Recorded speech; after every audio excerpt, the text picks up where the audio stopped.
Bismillahirrahmanirrahim.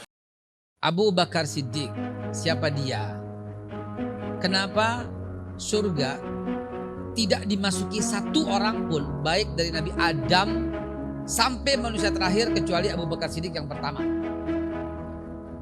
Hadis sahih riwayat Muslim, hadis qudsi, Allah berfirman, sesungguhnya aku mengharamkan surga sebelum kau Muhammad dan umatmu masuk terlebih dahulu ke dalamnya. Jadi yang masuk ke dalam surga itu adalah Rasulullah dan para umatnya dulu, baru para sahabat yang lain. Itu janji Allah dalam detik-detik terakhir kematian Rasulullah. Dalam hadis yang lain Rasulullah juga bersabda, sesungguhnya umatku yang pertama kali masuk surga adalah Abu Bakar Siddiq. Jadi orang pertama masuk surga dari Nabi Adam, ada Nabi Ibrahim, ada Nabi Musa, semuanya itu yang paling pertama kali menginjakkan kaki masuk surga adalah Abu Bakar Siddiq. Rasulullah tentunya, tapi Rasulullah kan gak mau keluar dari Firdaus. Sampai ditanya, ya Rasulullah ini surgamu? Enggak. Aina tarakta ummati, kata Rasulullah. Keluar dari surga.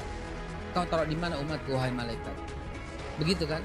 Dan Abu Bakar orang pertama. Kenapa Abu Bakar jadi orang pertama masuk surga? Kenapa? Kenapa juga Rasulullah bersabda, apabila iman satu kota Madinah ditimbang dengan iman Abu Bakar Siddiq seorang, lebih berat iman Abu Bakar Siddiq seorang. Kenapa? Di situ ada Umar bin Khattab, ada Utsman bin Affan, ada Ali bin Abi Thalib, dan ada semua para sahabat. Kenapa? Semua di total, bukan cuma one by one, di total. Demi Allah masih lebih berat iman Abu Bakar Siddiq seorang. Kenapa? Ada apa ini orang rahasianya nih? Ada apa? Rahasia apa yang dimiliki oleh Abu Bakar Siddiq? Ada apa teman-teman sekalian? Nggak tercantum di kitab. Dia karena begini, nggak ada. Kitab mana yang menjelaskan Abu Bakar begini karena begini, nggak ada. Nah itulah yang pentingnya, bukan ngaji nahu soroh biasa, bukan ngaji Quran biasa, tapi ini yang disebut ngaji mantek bayan.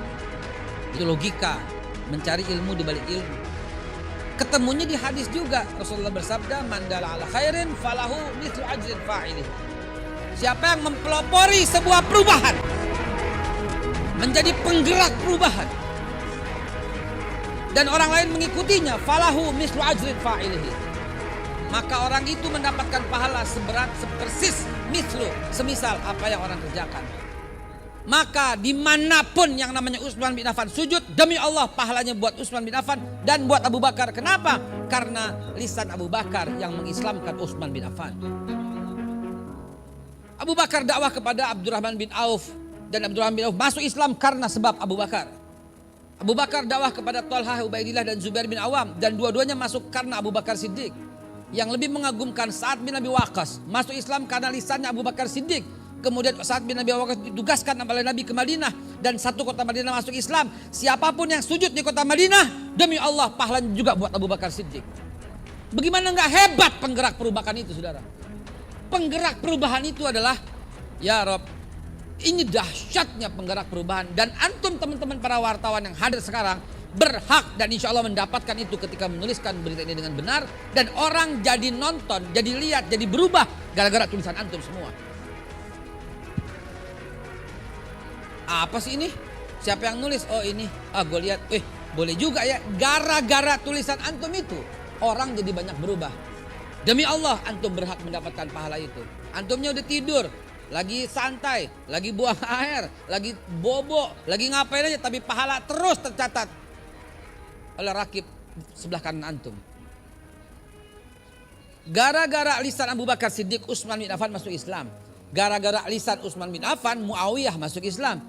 Dan Muawiyah diutus oleh Utsman bin Affan ke Jepara, Kalingga, kerajaan Kalingga 646. Dan siapapun yang sujud di Jawa Tengah, Utsman bin Affan dapat pahalanya. Dan jangan lupa Abu Bakar Siddiq juga dapat pahalanya.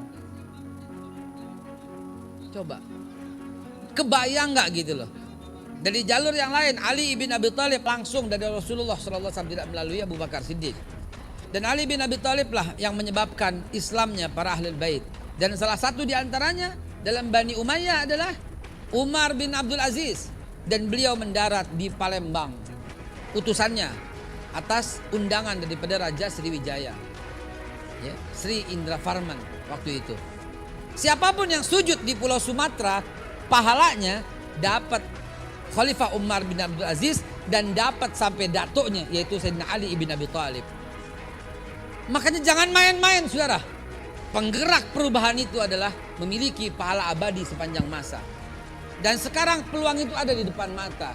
Ketika antum semua menjadi penulis penggerak perubahan, di mana orang akan nonton acara ini dan berubah karena tulisan antum. Lihat nggak, ini sebuah contoh orang yang mementingkan untuk orang lain. Dan Amazing Muharram ini orangnya mementingkan orang lain untuk berubah. Karena itu temanya adalah penggerak perubahan. Dan sekarang ada di tangan antum, teman-teman para wartawan. Semoga Allah Subhanahu wa taala membukakan hati kita menjadi penggerak-penggerak perubahan, dan kita akan bersanding di belakang benderanya Abu Bakar Siddiq, dan Abu Bakar Siddiq dan kita semua berada di belakang benderanya Rasulullah sallallahu alaihi wasallam.